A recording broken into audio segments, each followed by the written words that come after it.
ദേവരാം മാഷും വയലാർ സാറ് ഒരു കട്ട പാർട്ടിക്കാരല്ലേ. അവർ ഇവിടെ പോയിട്ടുണ്ടോ എന്ന് അറിഞ്ഞൂടാ നമുക്ക്. എന്നാലും അവർ ആ സൃഷ്ടിച്ചേക്കുന്ന പാട്ട് ഈ ആംബിയൻസിന് വളരെ ചേർന്നതാണ്. അപ്പം അത് പറയാതിരിക്കാൻ പറ്റത്തില്ല.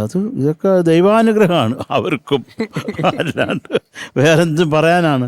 അവരമ്പലത്തിൽ പോയില്ലാലും കുഴപ്പമില്ല, ദൈവമുണ്ട് അവരുടെ കൂടെ. അപ്പോൾ പിന്നെ എന്തിനാ അവരമ്പലത്തിൽ പോകുന്നത്, കൂടെ ദൈവമുള്ളപ്പോൾ. എന്നൊക്കെ എന്തുമാത്രം മനോഹരങ്ങളായിട്ടുള്ള സൃഷ്ടികളാണ് മലയാളത്തിന് തന്നിട്ടുള്ളവർ. അയ്യോ സമ്മതിക്കണം, നമുക്കൊക്കെ ഇത്രയും അഹങ്കാരം അതുകൊണ്ടാടാ ഇങ്ങനെയുള്ള കുറെ ലെജൻസ് ഇങ്ങനെയുള്ള സാധനം തന്നിട്ടുള്ള. രത്നം ചാർത്തിയ നിൻ തിരുമാറിൽ ദശപുഷ്പങ്ങൾ അണിയും നിൻ തിരുമുടിയിൽ അയ്യപ്പ തൃപ്പാദ പത്മങ്ങളിൽ ഈ നെയ്യഭിഷേകം ഒരു പുണ്യദർശനം.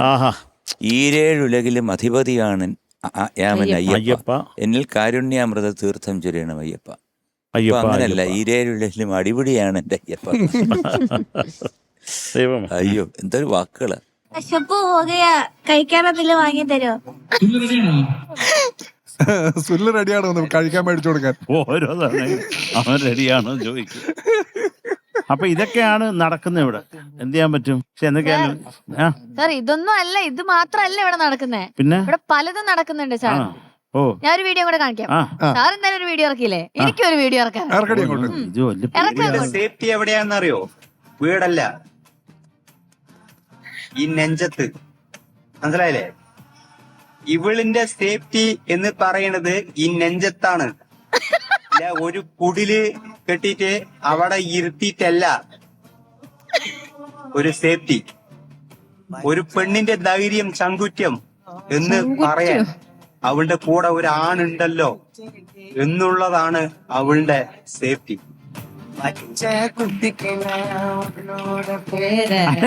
അല്ല പറയാനുള്ള ഈ ഫ്രണ്ടിലുള്ളതാരാ? ഭയങ്കര ഇൻട്രോവേർട്ട് കളിച്ച് സാറ് ഇങ്ങനെ അങ്ങനെ എന്നൊക്കെ പറഞ്ഞു പോയ അർച്ചനയാണ്. നിങ്ങൾ മെർമെയ്ഡ് ഹോട്ടലിൽ റൂം റെന്റും കൊടുത്തിട്ടുണ്ട് അവിടെ നിൽക്കണേ. ആർമാദിക്കല്ലേ? അല്ല ഞാനിതൊരു എന്താ പറയണ്ട, ഒരു കുടുംബ വിളക്ക് എന്നൊക്കെ വിചാരിച്ചു വെച്ചു. ഇത് മഹാലമ്പ്. പക്ഷെ കൊള്ളാം കേട്ടോ അർച്ചന, അസാധ്യം. എനിക്ക് ഇങ്ങനൊരു കണ്ടസ്റ്റന്റ് ഇല്ലല്ലോ ഒന്ന്. അർച്ചനക്ക് ഇങ്ങനെ വരച്ചു കഴിയുമ്പോ അർച്ചന കുറച്ചുകൂടി ഒരു ഡിഫറെന്റ് ആയ ഒരു അർച്ചനയാവുന്നുണ്ട്. അല്ലെങ്കിലും പൊന്നുമോളെ, എല്ലാ തൊട്ടിത്തരത്തിനും ഫ്രണ്ടിൽ നീ വേണം. അർച്ചന, ഈ അർച്ചന തന്നെയാണ് ഞങ്ങൾക്ക് ഈ ഫ്ലോറിൽ വേണ്ടത്. അതെ, ബിഹൈൻഡ് ദ ക്യാമറ മാത്രം നമുക്ക് പറ്റില്ല. നമുക്കൊരു കാര്യം ചെയ്യാം, അടുത്ത പാട്ട് പാടാൻ വരുമ്പോ വരച്ചോ, ധൈര്യമായിട്ട് പാടാം. അതുപോലെ ഒരു ഡ്രസ് ഇട്ടാ മതി, അപ്പോൾ സുഖമായിട്ട് പാടാം.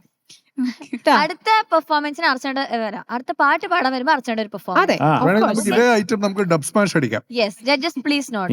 ഇതിപ്പോ നമ്മൾ കണ്ടു, നമുക്ക് വേറെ ഐറ്റം ഇറക്കാം. ഒരു മിനിറ്റ് പാറു, ഒന്ന് നോട്ട് ചെയ്തോട്ടെ. നോട്ട് ചെയ്തോ സാർ? ആ പേപ്പർ കൊടുത്തു വിടല്ലേ എന്നിട്ട്? നോട്ട് ചെയ്തോ? മോഹൻ സിത്താരയുടെ ഒരുപാട് പാട്ടുകൾ പാടാനുള്ളൊരു ഭാഗ്യം എനിക്ക് കിട്ടിയിട്ടുണ്ട്. എൻ്റെ ഗാനമേള ജീവിതം തുടങ്ങിയപ്പോൾ മോഹൻ സിത്താര, മുരളി സിത്താര തുടങ്ങിയിട്ടുള്ള ഒരു 3-4 വയലിൻസ് ഉണ്ടായിരുന്നു. കുഞ്ഞുമോന്, രാജീവ് ഇപ്പം ഇന്നില്ല, ഇവരൊക്കെ ആയിരുന്നു എൻ്റെ വയലിനിസ്റ്റ്. അപ്പോൾ അന്നേ മോഹൻ സിത്താരയ്ക്ക് ഒരു